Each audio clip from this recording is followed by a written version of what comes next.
Hey everybody, the Scotty Don't here. Wanted to do a everyday carry vid. I got tagged by Mass Arms 76. He noticed I didn't have one, so he kind of sort of challenged me to go ahead and do one. So here we are. Anyway, I live in Florida, and so there's a whole lot of weather variation. Here we are in wintertime, and it's perfectly t-shirt and jeans weather.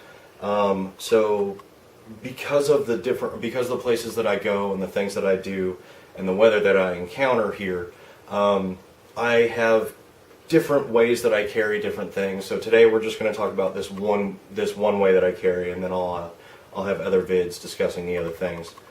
Okay, so start everything off. Wallet, pretty simple. You got your cards, your ID, all that fun stuff, because, where would we be without all that stuff? So simple, back pocket carry, where just about everybody carries their wallets. Okay, after that, we'll discuss watch. Okay, I wear a Sunto, that's S-U-U-N-T-O. It's called the Ambit 2HR. It is a expensive piece of kit, but it's very, very versatile. I did have previously a G-Shock that pretty much died on me, and because, well, I found the G-Shock, they wouldn't honor a warranty on it because I didn't have any purchasing credentials. So I had to go out and buy a new all-weather, everything sort of thing, or sort of watch. The long and the short of it is, it does everything you could possibly need it to do. I started looking at new G-Shocks. They were going to run me between $150 to $250. This does have an expensive price point, but it gives me a compass, a barometer, a heart monitor. I like that for the outdoorsy exercise stuff that I do when I'm going to the gym and all that. It also gives me a GPS on top of everything else. So all that wrapped up into one piece of kit rather than a watch and a compass and a GPS over here and this over here and this over here. Also, when you start breaking down the prices of those individual items, it starts going way up. So I'd rather decided I'd rather pay one price that's going to be a little cheaper overall than buying each piece individually, and I only have one piece of kit to go ahead and keep track of. But yeah, this thing's been absolutely phenomenal. Can't say enough good things about it. So we'll be seeing a little more of that later. Next thing up, a Bluetooth. I carry around, here in Florida, it's illegal to text while you drive. However, you're allowed to talk while you drive, but I just figured this up next to your head, or especially if you're doing this, it blocks peripheral vision, and it's just added distraction, added issue, so why not, hook a little Bluetooth. You've got both of your hands free, you've got full vision, and through this particular Bluetooth, it's an icon, I'm sorry. It's a Jawbone icon, and it's got the little voice command thing on there, so you can actually link it. When you link it, it talks to Siri, and then it lets you do everything that you can do. Yes, I have an iPhone. It lets you do everything you want to do on there, so I can text message, I can hear it when people text message me, I can reply back to them. I can also get emails read to me and then dictate back to them, and then go ahead and reply out and send out emails, adjust schedules. Like I said, I kind of like to try and multitask throughout my day. I've got a lot of different stuff going on, so that helps me keep on top of that. So I do like that. And the battery life is actually really good on this. It's probably almost as good as the battery life on the phone itself, which is kind of strange, but anyway. I alluded to it before, it's iPhone 4S. Does everything I need it to, so I really don't feel compelled to go ahead and swap up to a newer model or anything like that. The thing that I do actually that makes this a little special is the life-proof case that it sits in. Again, I cannot say enough good things about LifeProof.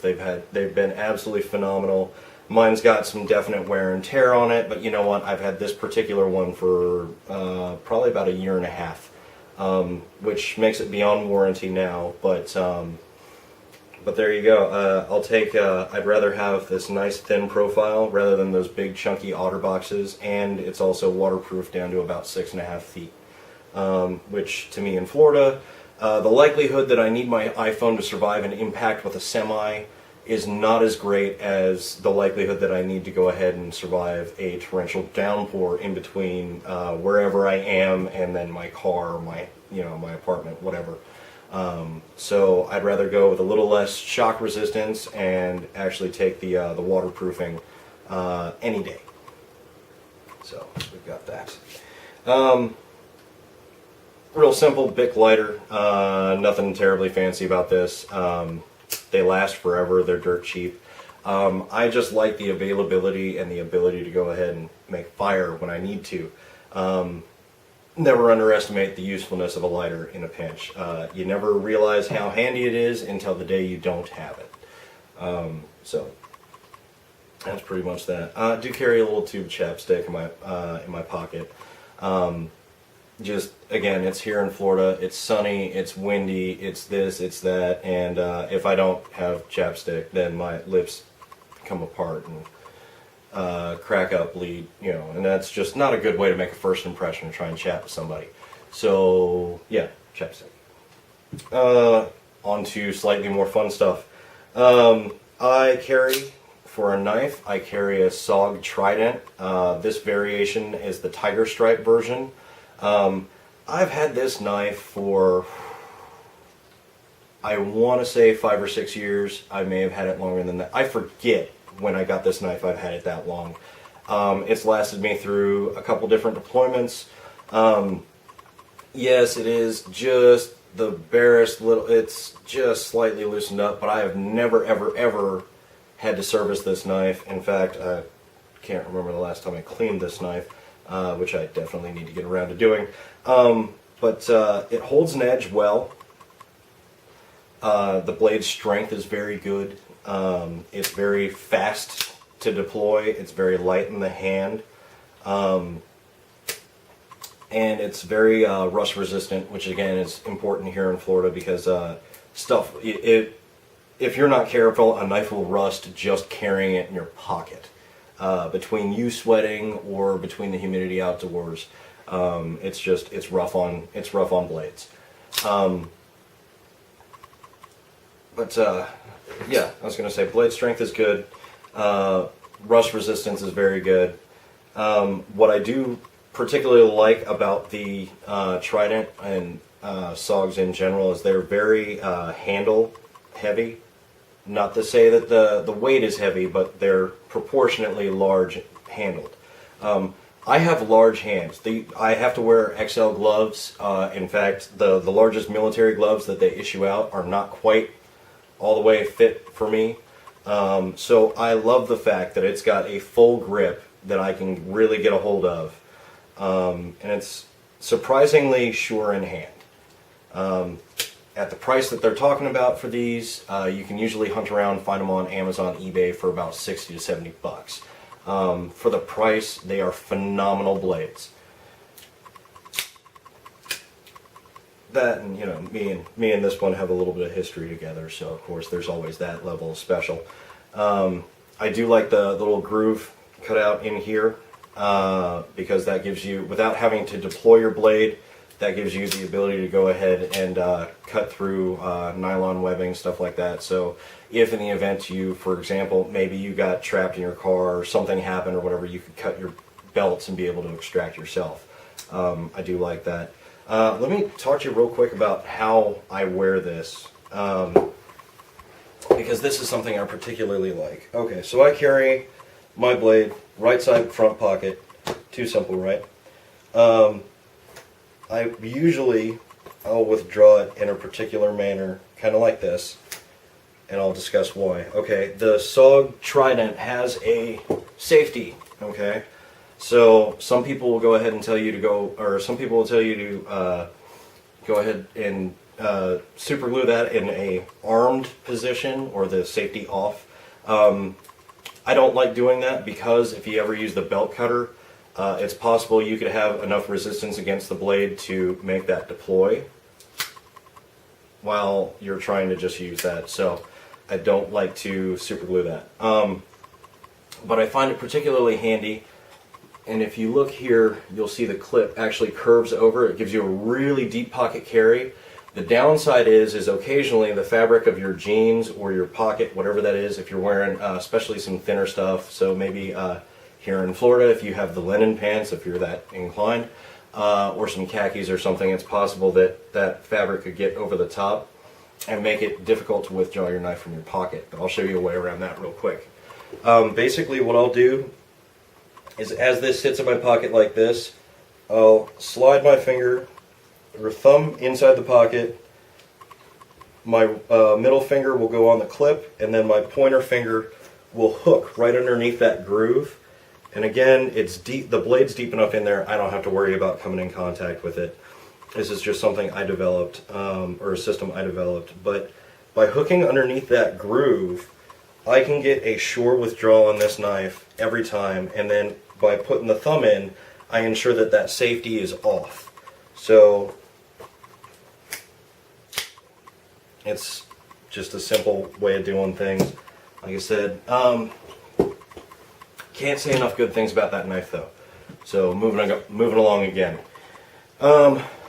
Relatively late getting into a light for EDC purposes, but this Streamlight ProTac 2 AAA has been phenomenal. I've had it for probably about a year and a half. It's got a little bit of wear and tear on there, and I will take this with me absolutely everywhere. Just like with the lighter, it is so handy that it's unbelievable how handy it is. You'd never really think about how often you would use a flashlight until you actually have one.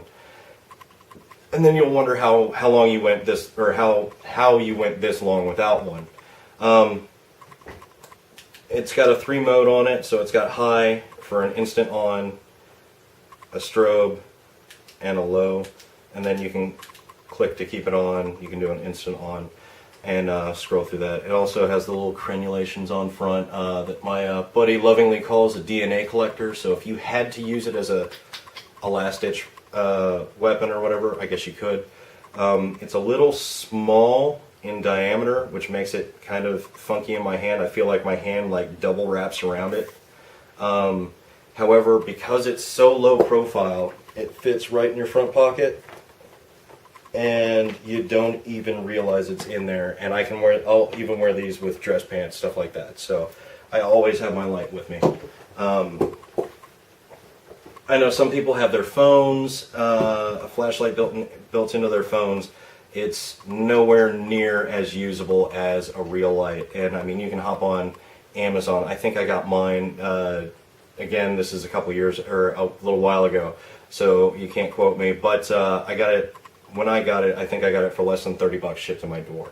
Comes with a lifetime warranty. It's been great. A belt. Just basic leather belt. Some people can go ahead and argue that you have to wear a gun belt if you're going to carry concealed. For me, as a college student, gun belts are expensive.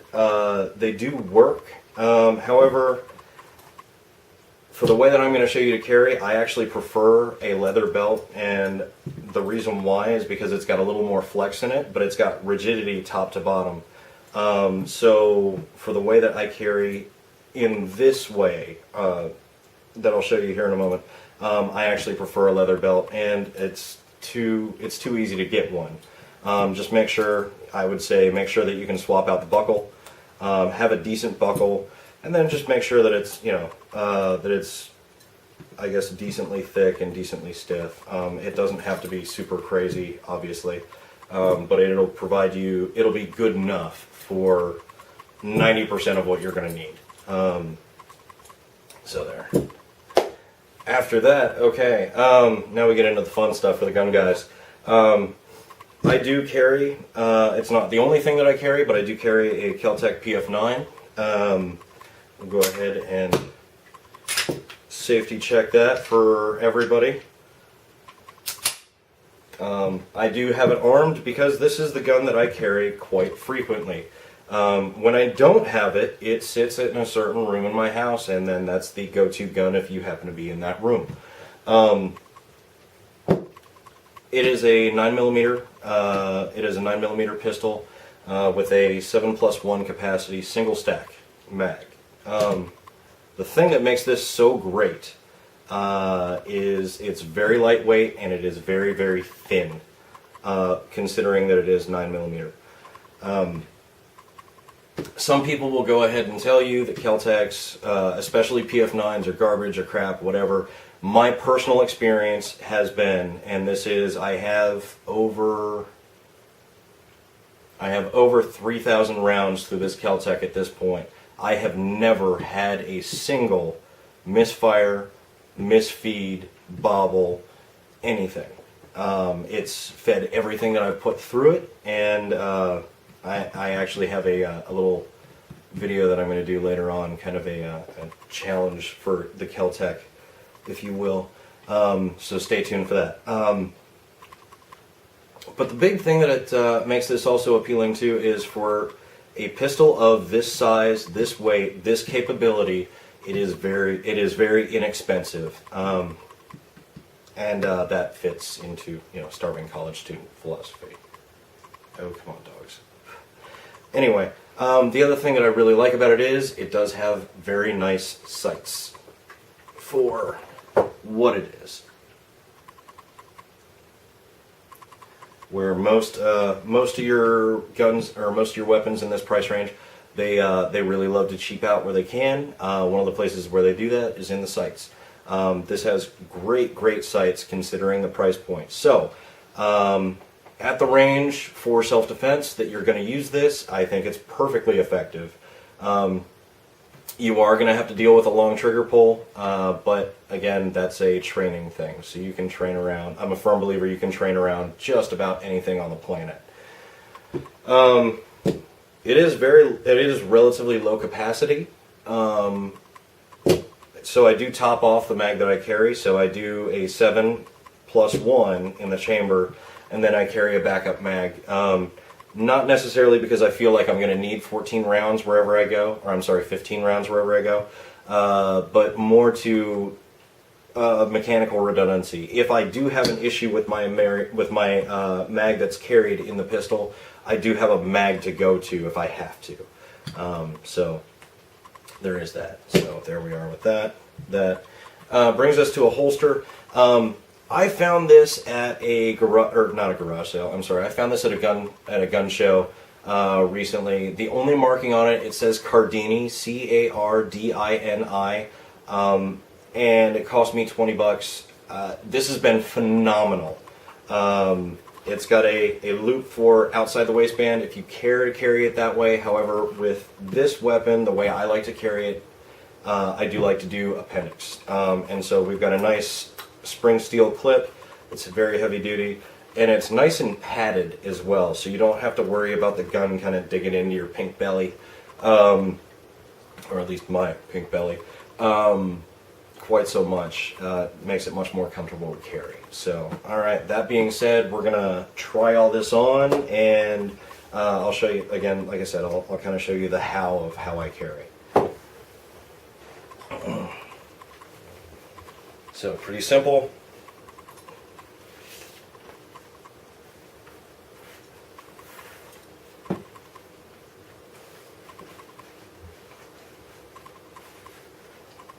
By the way, I really want to thank, I've picked up a lot of new subscribers over the last month or so, and I really want to thank you guys. Like, it really means a lot that apparently you guys enjoy what you see, and you like listening to me rant and rave, etc. So maybe my girlfriend won't treat me quite so much like a madman now that it's working. Okay, so real simple, gun inside the holster, right there on the appendix. I will put my spare mag into my back pocket, rounds faced backwards, because the way my pocket sits, there's a little slant that follows, so go there. Alright. chapstick and a lighter go in the little jeans 5th pocket, I guess this is. Cell phone with the life-proof case going to go in the left front pocket. I like to carry the blade, like I said, right front pocket again. Light up on the left. And again, this would be inside the gun. And then, you know, of course, you put on your Bluetooth. So that's that. So here we are.